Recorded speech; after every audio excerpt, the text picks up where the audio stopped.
That 4x1 in Beijing for the men was probably one of the greatest races that has ever happened in United States swimming. That's what sport's all about. It's about that competitive fire. It's about never giving up.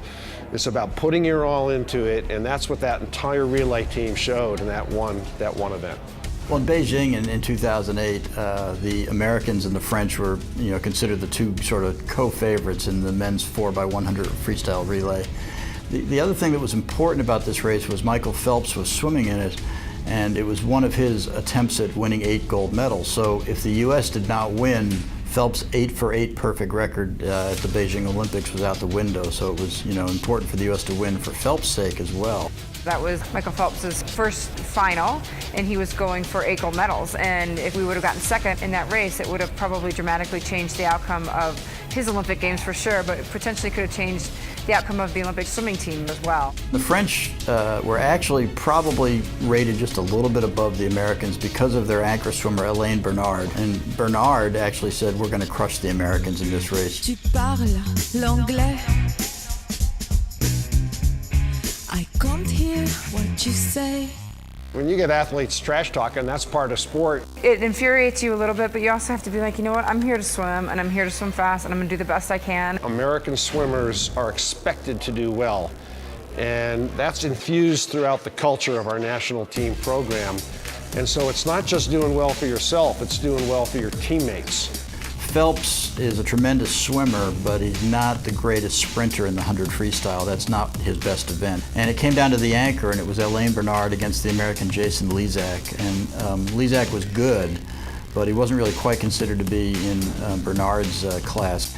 And the race started out, actually the leader on the first leg was the Australian Eamon Sullivan. And Sullivan took the lead, but after the first leg, it was all France and the U.S. And pretty much on the second and third leg, the French took the lead and had had a good lead on the Americans. When he went into the water for the anchor in the 4x100, Lezak was almost a half second behind. Sitting there in the stands and watching it, you just kind of had this feeling in the pit of your stomach that, oh boy, this isn't going well. Bernard had a half body length lead on Lezak as they started the final leg, and that's a very large lead. Being a half a body length behind in swimming is a lot. It's a lot, and it's a lot going against the world champion, and a lot for Jason. You can make that up on an average swimmer, even at the Olympic level, but not on Elaine Bernard, who's the world champion and about to be the gold medalist. Jason is a front half swimmer, and so to see being half a body length behind, you're like, I don't think he's going to do it. We're going to have to find a way to move on from this and motivate the team and motivate Michael to accomplish winning his gold medals. That's an enormous amount to make up, and so something really extraordinary has to happen for an athlete to overcome that kind of a deficit position that late in a race. We call it reeling somebody in, yes, in swimming, where we're catching somebody from behind. And then it started to turn a little bit, and then when Jason came down that home stretch, I mean, you just couldn't describe it. Mentally as a swimmer, it's pretty invigorating to be, halfway back down the pool thinking, oh my gosh, I can actually catch this person. You kind of reach a new gear. That effort that Jason put in, not just in the last 50 meters, but really in the last 15 meters, it's the sort of stuff of legend.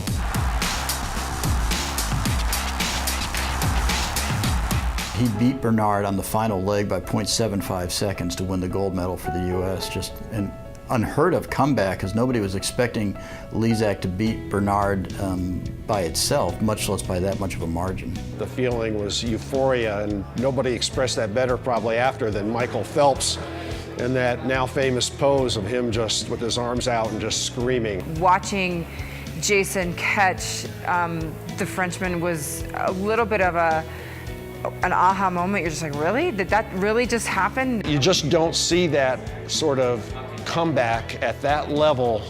To come back from that far behind and make up that much ground on the world champion is a pretty gutsy effort.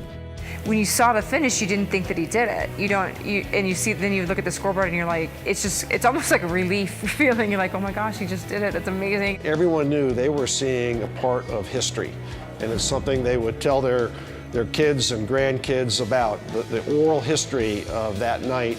This will be one of those events where years from now there'll be 8 million people who said they were there.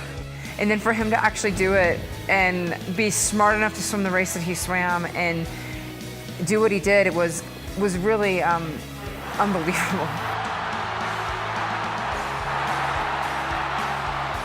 A lot of people look at swimming as an individual sport, but then when you see something like that, you can really see that it really is a team sport. And if it weren't for your teammates, you wouldn't be able to win 8 gold medals or to win a gold medal. We still go to competitions talking about that race and talking about the impact it had on swimming and the impact it had on the athletes, the impact it had on the United States. But the fact that we're still talking about it 4 years later and that we still are just jaw-dropping talking about it, it definitely had an impact on swimming. It was kind of one of those once-in-a-lifetime moments, and that's a moment that will live with Jason and that relay team and within our sport forever. Not only the best comeback story in our sport, but perhaps one of the greatest comeback stories in all sport.